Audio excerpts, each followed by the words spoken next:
ပုံမှန်တော့ဒီဘက်ခွဲနေကြတယ်ဒါပေမဲ့တစ်ခါကြရင်တော့လည်းဒီဘက်ခွဲ question ဒီဘက် question ဟုတ် ရတယ်ဆိုဒီဘက်ခွဲလို့ရအောင်ကောက်လိုက်မယ်နော်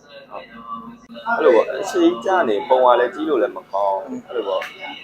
ပုံအဲ့လိုလေးနည်းနည်းမို့မို့လေးဖြစ်ပြီးတော့လေအဲ့လိုပုံသွင်းလို့ကောင်းအောင်ပေါ့ကြည့်ကောင်းအောင် ဒီနေရာကားတာကိုကြိုက်ပြီ မကြိုက် ကြိုက်နော်ခါရတော့ကြတော့ပုံမှန်စပင်ကောက်အောင်ပါအနောက်ကိုနှမ်းပြီးကောက်အောင်ပဲပြီးရင်ဒီဟာတွေကြတော့ကက်မှာပေါ့နော်စပင်ညှက်ထားတယ်မကြသေးတော့လေအေးညှက်လို့မရသေးဘူးနှစ်ချင်းလေးနည်းနည်းရှိုင်းတော့ကြတော့ပြောင်းညှက်လို့ရှိရင်အဆင်မပြေဘူး